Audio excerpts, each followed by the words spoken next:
நான் இன்றைக்கு உங்களிடத்தில் பகிர்ந்து கொள்ள ஆசைப்படுகிறது என்னவென்றால், சாங்டிஃபிகேஷன் இன் தி ஓல்ட் டெஸ்டமெண்ட். பழைய ஏற்பாட்டு காலத்தில் எப்படி சுத்திகரித்து கொண்டார்கள், பழைய ஏற்பாட்டு காலத்தில் எப்படி அவங்க தங்களை பரிசுத்தப்படுத்தி கொண்டார்கள் என்று நான் உங்களுக்கு சொல்ல போகிறேன். அல்லேலூயா. முதலாவது, நம்ம அனைவருக்கு தெரியும், பழைய ஏற்பாடு எபிரேய மொழியில் எழுதப்பட்டது, புதிய ஏற்பாடு கிரேக்க பாஷையில் எழுதப்பட்டது.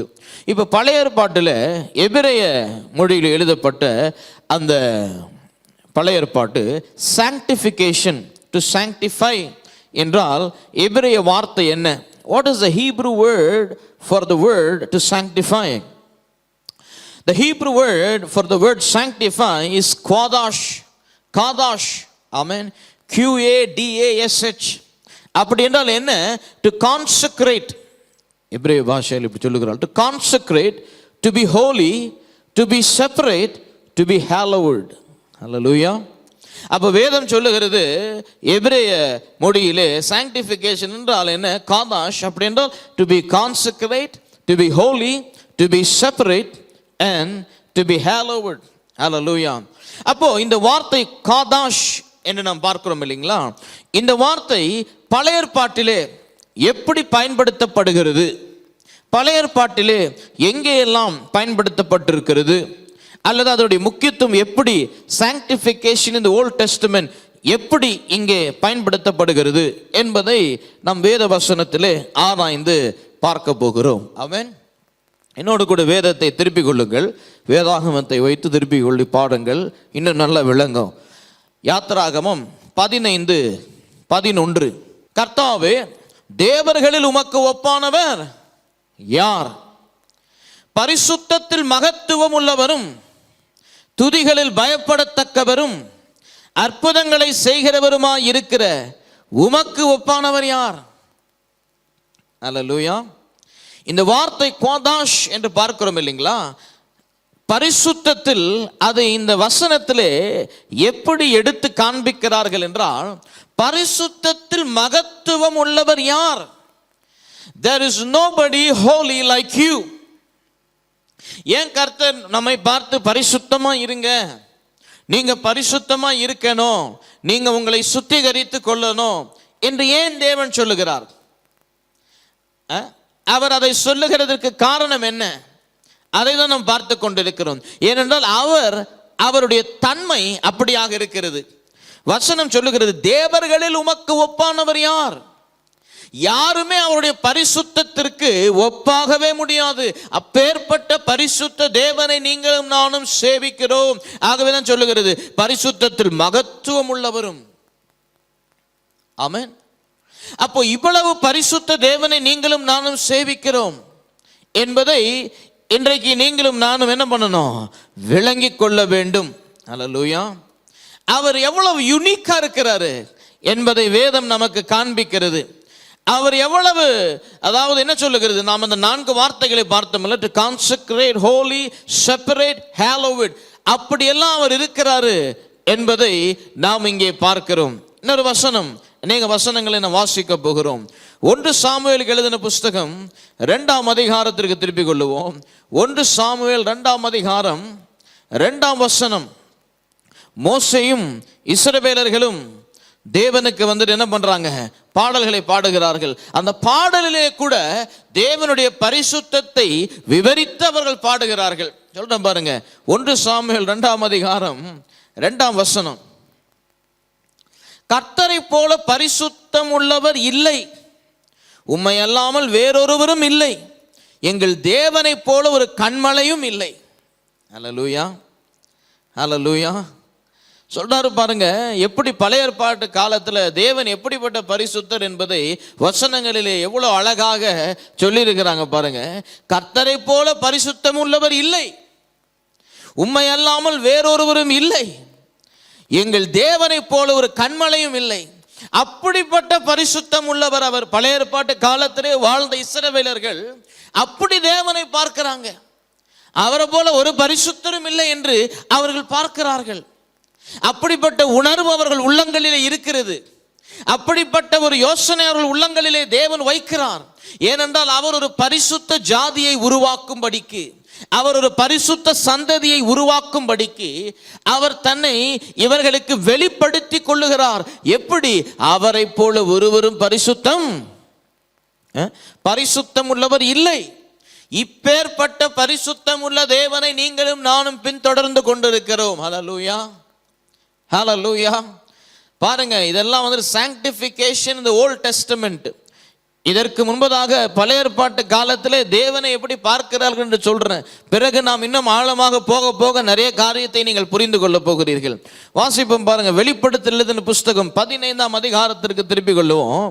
வெளிப்படுத்தல் எழுதின புஸ்தகம் 15ஆம் அதிகாரம் 4ஆம் வசனம். இங்கேயும் பாருங்க, அற்புதமாக தேவனுடைய பரிசுத்தத்தை குறித்து சொல்லப்பட்டிருக்குது. கர்த்தாவே,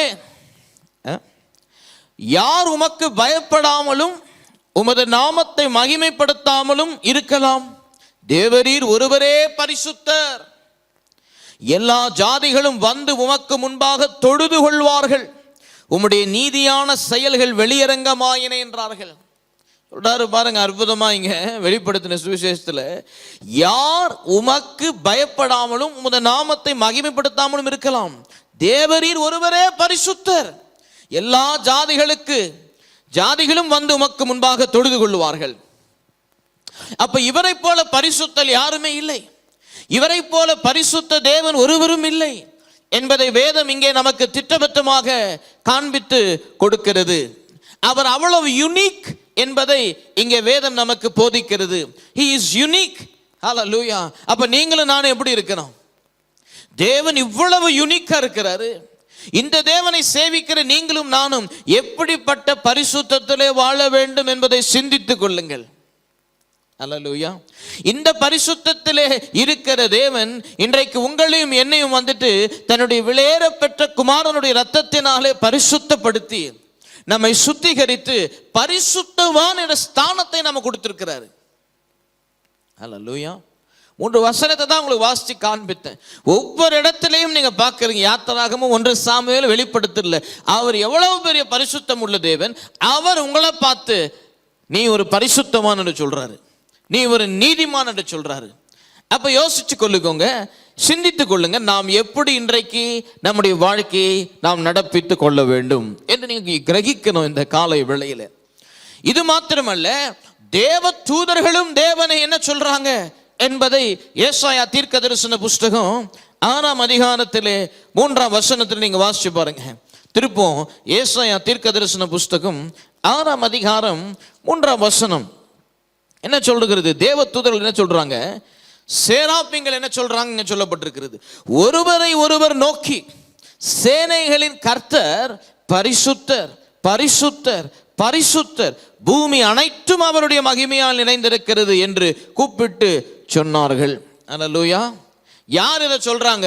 2ஆம் வசனம் வாசித்து பாருங்க. அங்க முதல் வார்த்தை சொல்லுகிறது சேராபீன்கள். சேராபீன்கள். அப்போ தேவ தூதர்களும் தேவனை பார்த்து என்ன சொல்லி கொண்டிருக்கிறாங்க?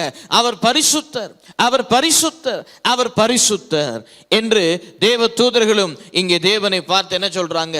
தேவனை ஸ்தோத்தரித்து கொண்டிருக்கிறார்கள். ஹல்லேலூயா, ஹல்லேலூயா. இத்தனை பேருக்கு விளங்குகிறது நான் சொல்லுகிற காரியம். இன்றைக்கு இப்படிப்பட்ட பரிசுத்த தேவனுடைய பிள்ளைகளாக நாம் இன்றைக்கு இருக்கிறோம். ஆமென். இந்த சாங்டிஃபிகேஷன் என்ற வார்த்தை பழைய ஏற்பாட்டில் நம்ம பார்த்தோம் பார்த்தீங்களா? அது it focuses on God and also the real he exist in. அதாவது இந்த குவாதாஷ் என்ற வார்த்தை சாங்டிஃபிகேஷனுக்கு ஹீப்ரு வேர்ட்ல குவாதாஷ் என்று பார்க்கிறோம். அதனுடைய அர்த்தம் என்னவென்றால், it does not only focus on God, but it also focuses in the realm that he exists in. Hallelujah. அதற்குரிய காரியத்தை நாம் பார்க்கும் பாருங்க. சங்கீதம் 99ஆம் அதிகாரத்திற்கு திருப்பிக் கொள்ளுவோம். சங்கீதம் 99:9, Psalm 99:9. நம்முடைய தேவனாகிய கர்த்தரை உயர்த்தி அவருடைய பரிசுத்த பர்வதத்திற்கு நேராக பணியுங்கள். நம்முடைய தேவனாகிய கர்த்தர் பரிசுத்தம் உள்ளவர். அல்லேலூயா. இங்க என்ன சொல்றாரு? நீங்க தேவனாகிய கர்த்தரை உயர்த்தி அவருடைய பரிசுத்த பர்வதத்திற்கு நேராக பணியுங்கள். நம்முடைய தேவனாகிய கர்த்தர் பரிசுத்தம் உள்ளவர். அப்ப அவருடைய நாமமே பரிசுத்தம் உள்ளது. ஆமென், ஹல்லேலூயா. கர்த்தருடைய நாமம் பரிசுத்தம் உள்ளது. ஆகவே அவருடைய பர்வதத்திற்கு நேராக நீங்கள் பணிந்து கொள்ளுங்கள் என்று வேத வசனம் இங்கே நமக்கு காண்பித்து கொடுக்கிறது. ஹல்லேலூயா. இரண்டாவது சங்கீதம் 93 3ஆம் அதிகாரம் 99:3 அதே அதிகாரத்திலே 3ஆம் வசனத்தை பாருங்க. மகத்துவரும் பயங்கரமுமான உமது நாமத்தை அவர்கள் துதிப்பார்களாக, அது பரிசுத்தம் உள்ளது. ஹல்லேலூயா. இங்கே தேவனுடைய நாமத்தை குறித்து சொல்லுகிறது பாருங்க. அவருடைய நாமம் எப்படிப்பட்டதா? அவருடைய நாமம் வந்துட்டு மகத்துவரும் பயங்கரமான உமது நாமத்தை அவர்கள் துதிப்பார்களாக. பயங்கரமான நாமம் அவருடையது, மகத்துவமான நாமம் அவருடையது. அந்த நாமத்தை தரித்திருக்கிறவர்களாய் நீங்கள் இருக்கிறீர்கள். ஹல்லேலூயா. சங்கீதம் 91 நீங்க வாசித்து கடைசி 3 வசனங்கள் 14, 15, 16 வாசித்து பார்த்தீங்கன்னா அங்கே வேத வசனம் திட்டவட்டமாக இப்படியாக ஒரு காரியத்தை சொல்லுகிறது. அவன் என் நாமத்தை அறிந்திருக்கிறபடியால், ஆமென், நான் அவனை உயர்ந்த அடைக்கலத்திலே வைப்பேன். அவனின் மீது வாஞ்சையா இருக்கிறபடியால் நான் அவனை விடுவிப்பேன்.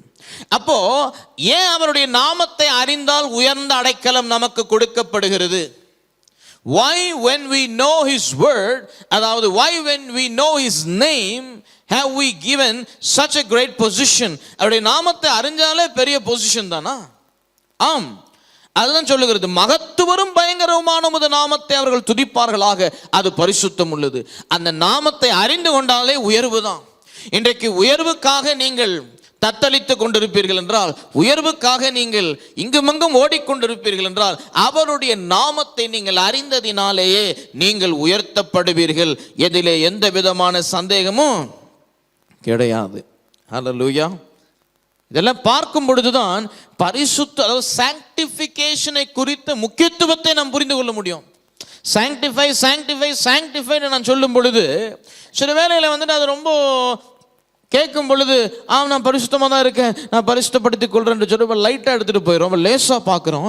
ஆனால் பழைய ஏற்பாட்டு காலத்தில் சாங்டிஃபிகேஷன் எப்படி பார்க்கப்பட்டது, எப்படி அங்கே வந்துட்டு செய்தார்கள் என்றெல்லாம் அது பார்த்து ஆராயும் பொழுது தான் கிருபையை பெற்ற நம்ம with gratitude we will sanctify ourselves.